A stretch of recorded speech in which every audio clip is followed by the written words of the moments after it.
je suis Christelle Lissy de la chaîne Académie de la Nouvelle Conscience. Je vais vous parler aujourd'hui de la passion et la passion. J'ai des envies, des consciences là au bord de la rivière sur plein de thèmes différents qui me viennent et j'ai envie de partager à ce sujet. Donc, quelle différence entre la passion et la passion? Alors tout ça pour bien évidemment en lien avec patriarcat, matriarcat, différents mécanismes en soi, différentes façons de fonctionner, le chaos, la séparation ou l'unité et la joie, le détachement. Qu'est-ce que c'est pour moi la passion par rapport à un autre type de passion qui est plutôt en lien avec le chaos? Alors évidemment je vais parler de mes expériences, pas conscience, chacun en fait ce qu'il veut. Parce que j'ai été amenée à rencontrer des gens qui me disaient que oui, je suis dans la passion. un canard qui vient de passer dedans. Et puis de force est de constater, effectivement, j'avais pas du tout la même version de ce qu'était la passion. Moi, la passion, c'était autre chose que ce qu'il m'était donné d'observer en face de moi. Alors j'ai pu observer ça également dans ma famille, dans ma famille proche, et puis à travers différents individus qui vivent des passions, mais des passions qui amènent au chaos, à la souffrance, à des relations qui déchirent, avec des hauts, très bas, de la violence, de la colère, des mouvements intempestifs comme ça, comme les volcans. Voilà, il y a les volcans qui détruisent tout, et puis il y a des volcans qui construisent tout. Et alors que pour moi, donc voilà, la passion dans le patriarcat, c'est des gens qui ont encore beaucoup de blessures, qui sont encore beaucoup dans l'ego. L'ego, donc c'est les blessures en soi, l'obscurité en soi, qui n'est pas résolue et qui fait qu'on a des grosses explosions, on est très intempestif, dans la colère, dans les effusions comme ça. Dans la relation de couple, c'est très en haut, en bas, le déchirement, je t'aime plus. Voilà, c'est très chaotique. Et puis on va appeler ça la passion. Wow. Donc voilà, c'est ce que c'est, mais c'est pas pour moi. Mais voilà, il y en a qui vivent comme ça la passion, et c'est en lien avec les blessures en soi.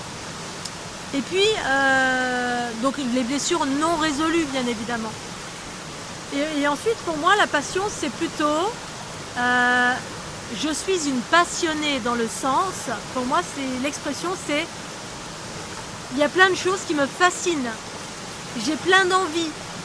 Je suis curieuse de plein de choses, j'ai plein d'inspiration et d'aspiration. Donc je suis inspirée par plein de choses.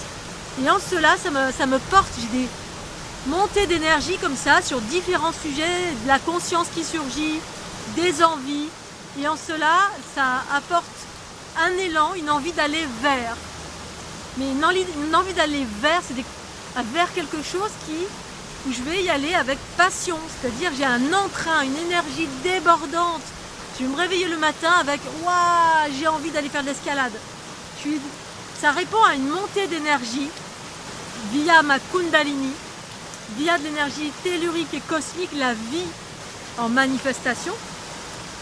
C'est-à-dire pour moi la vie répond à la vie, c'est avoir des buts, des envies, envie. Et puis ensuite de manifester ses envies.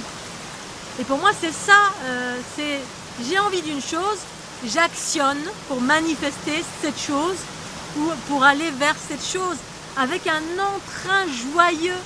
C'est-à-dire chez moi ça se traduit par la joie, de la légèreté, de la gaieté, une recrudescence d'énergie qui me porte comme si j'avais des ailes. Ouh, c'est ça la passion. Et c'est très léger, c'est très joyeux. Ça peut être aussi très détaché. C'est-à-dire s'il y a une chose vers laquelle j'ai envie d'aller, j'y vais. Et puis si ça ne marche pas, c'est pas grave, je vais lâcher cette chose très, très facilement et puis je vais aller vers autre chose qui me porte, qui me donne envie. En cela, je suis quelqu'un de passionné parce que j'ai plein de choses qui m'attirent. Voilà, mais ça répond à une montée d'énergie qui est relative à la Kundalini. L'énergie tellurique qui apporte le carburant. Et la conscience aussi qui donne de l'information. Ah, l'escalade. Ah, j'ai envie d'aller faire du bateau. Oh, j'ai envie d'aller voyager. Wow. Et ensuite, j'actionne. Et en cela, je donne libre cours à mes envies Et en cela, je suis passionnée et spontanée dans le fait de donner, actionner mes envies. Et en cela, je suis passionnée par l'escalade, le bateau, les voyages, le dessin, la fleur de l'unité, les soins. Pour moi, c'est la vie, mais dans une dynamique de légèreté, de joie, de bonne humeur, de curiosité. Je suis un peu comme un papillon, voilà, qui voit un coup à droite, un coup à gauche, et je laisse libre cours à mes envies. La vie sans but, c'est pas la vie pour moi. La vie dans le chaos, c'est pas la vie non plus. Enfin si, c'est la vie, mais c'est la vie chaotique. C'est le monde patriarcal où on a besoin encore du chaos pour se sentir vivre. Et en fait, quand on a besoin du chaos pour se sentir en vie, c'est toutes les notions inversées relatives à l'ego planétaire. Donc l'ego individuel qui a besoin de souffrir ou qui a besoin de toutes les distorsions pour se sentir vivant. C'est-à-dire on a besoin de... C'est un peu comme les relations de couple où en fait on se sauve pour attirer l'autre et ensuite on revient et on se sauve et ça crée des attractions magnétiques et c'est souffrant et c'est chaotique.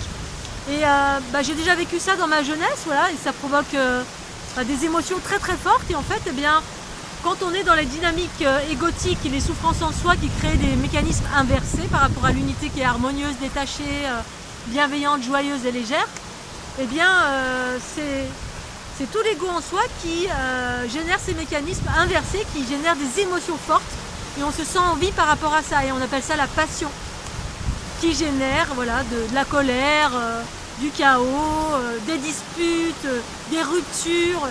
C'est très... voilà. Et en fait dans ce chaos, on se sent vivant. Mais c'est des mécanismes inversés qui génèrent du chaos et qui généreront toujours du chaos.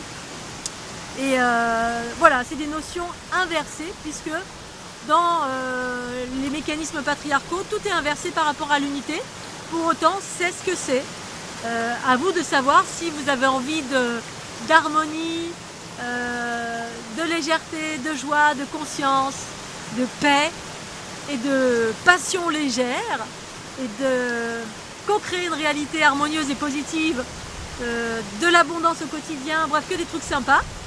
Ou alors si vous avez envie de continuer dans le chaos avec tous les mécanismes inversés de l'ego en soi, qui sont tout simplement des blessures que l'on porte, ou des engrammements, ou des implants, ou de la fragmentation, ou bref des entités diverses et variées qui nous habitent et qui se nourrissent de ce chaos, c'est-à-dire de ces émotions fortes que nous font vivre ces relations passionnées, mais qui sont en fait chaotiques au possible, et qui génèrent des liens magnétiques où en fait on reste dans l'astral, c'est-à-dire le monde des émotions, qui est un monde proche de la densité, et on se sent vivant grâce à ces émotions exacerbées, que ce soit dans les hauteurs de la joie et souvent derrière il y a des grosses descentes dans les profondeurs obscures de notre être, mais la plupart du temps c'est pas nous, c'est des entités qui sont accrochées à nous ou des fragmentations dans l'ADN, parce qu'on est issu d'une lignée patriarcale desquelles on n'arrive pas à s'émanciper. Voilà, je voulais faire un petit comparatif. Si tant est vous vous sentiez en résonance avec ça, c'est pas inéluctable, parce que rien pour moi est inéluctable. On peut sortir de tout ceci, mais à partir du moment où on le souhaite, et surtout si on se sent en résonance avec ce que j'exprime, parce que vous pouvez très bien ne pas vous sentir en résonance. Et puis à ce moment-là, voilà, passer sur une autre expression avec d'autres thèmes. Voilà Scooby-Doo, je vous fais des gros bisous, pensez au petit pouce bleu et à très bientôt. Bye bye.